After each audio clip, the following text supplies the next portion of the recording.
پیارے بچوں، ایک دفعہ کا ذکر ہے، ایک شہزادہ تھا۔ وہ بہت ہی نیک اور رحم دل تھا۔ اسے یہ خصوصیات اپنے رحم دل باپ سے وراثت میں ملی تھی۔ وہ اپنی رعایا سے بہت محبت کرتا تھا اور ان کے تمام مسائل حل کرتا۔ ایک دن شہزادہ سیر کے لیے نکلا۔ سیر کرتے کرتے وہ کافی دور نکل گیا۔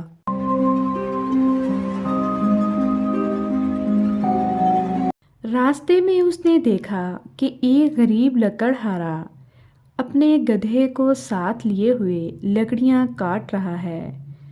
کچھ دیر لکڑیاں کاٹنے کے بعد اس نے کلہاڑا رکھا اور گدھے سے باتیں کرنے لگا۔ حالانکہ اسے معلوم تھا کہ نہ تو گدھا اس کی باتیں سن رہا ہے نہ ہی سمجھ رہا ہے۔ پھر وہ زاروں کی طرح رونے لگا۔ شہزادہ لکڑہارے کے پاس گیا اور اس سے پوچھا، اے لکڑہارے، تیرے اس طرح رونے کی وجہ کیا ہے؟ غریب لکڑہارا ہمدرد انسان سامنے پا کر اپنی بدبختی کی کہانی سنانے لگا۔ میرا ایک بیٹا تھا جسے خدا نے بے تحاشا دولت سے نوازا تھا۔ ہر طرح کا عیش اسے میسر تھا، مگر اس دولت کا غرور اس کے تن بدن پر اس قدر حاوی ہو چکا تھا کہ اسے اپنی دولت کے سوا کچھ دکھائی نہ دیتا تھا۔ اپنے غریب رشتہ داروں کو دھکے دیتا، انہیں ذلیل و رسوا کرتا۔ پھر اس کی بربادی کا دن آ گیا اور میری دور کی ایک رشتہ دار دوسری ریاست سے میرے گھر سوالی بن کر آئی۔ یہ سوچ کر کہ مشکل میں اپنے ہی کام آتے ہیں، وہ بہت غریب تھی۔ اس کی بیٹی کی شادی قریب تھی، مگر کوئی انتظام نہ ہو پایا تھا۔ اسے کچھ رقم کی ضرورت تھی۔ وہ اللہ کی نیک بندی تھی، بیشتر وقت عبادت میں گزارتی تھی، مگر میرا بیٹا دولت کے نشے میں اندھا ہو چکا تھا۔ اس عورت کو دھکے مار کر گھر سے نکال دیا۔ یہی وہ وقت تھا جب ہماری بربادی شروع ہوئی۔ اسی رات سرخ آندھی چلی، بجلی کڑکی اور تیز بارش ہوئی۔ میں اور میرا بیٹا اپنے نرم بستر پر میٹھی نیند سو رہے تھے اور وہ عورت پوری رات ہمارے دروازے سے لگی روتی رہی۔ شدید طوفان اور رات کے گھنے اندھیرے میں دوسری ریاست واپس جانا اس کے لیے ممکن نہ تھا، اور وہ ضعیف عورت پوری رات اس طوفان کا مقابلہ کرتی رہی اور میرے بیٹے کو اس پر رحم نہ آیا۔ صبح جب میری آنکھ کھلی تو مجھ پر قیامت ٹوٹ پڑی۔ میرا بیٹا گدھے کی صورت اختیار کر چکا تھا۔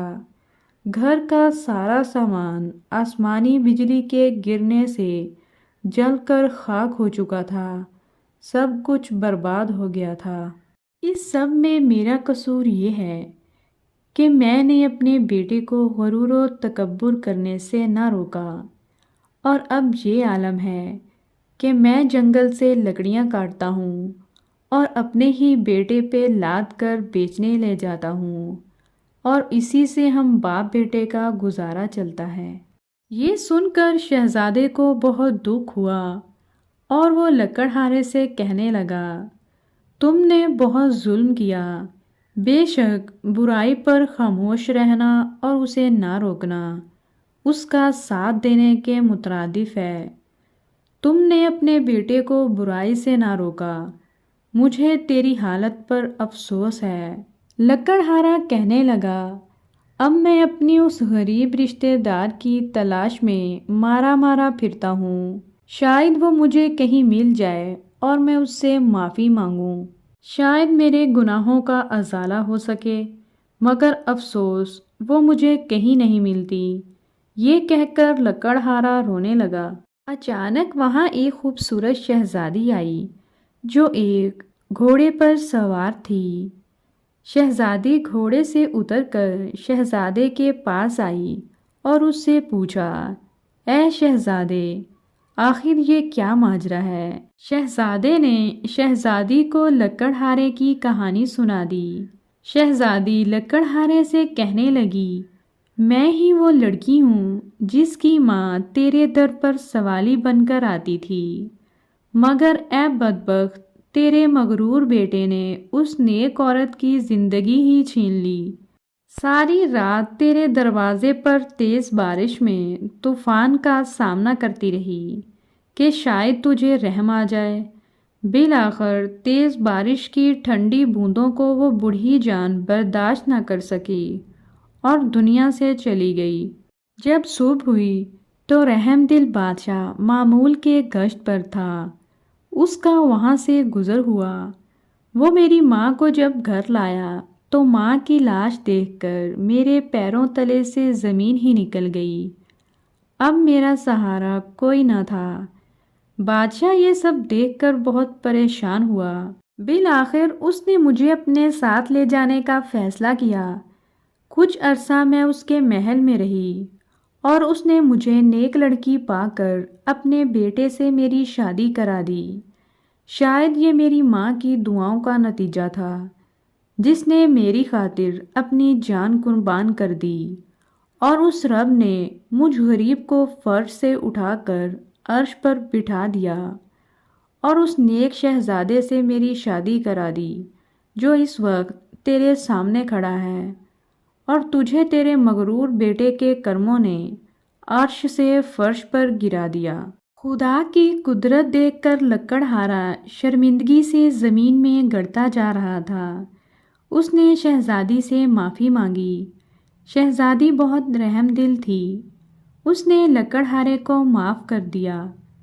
خدا کی قدرت، لڑکا اس لمحے اپنے اصل روپ میں آ گیا اور اس نے بھی شہزادی سے معافی مانگی۔ شہزادی نے اسے بھی معاف کر دیا۔ شہزادہ اور شہزادی اپنے محل میں واپس آ گئے اور ہنسی خوشی رہنے لگے۔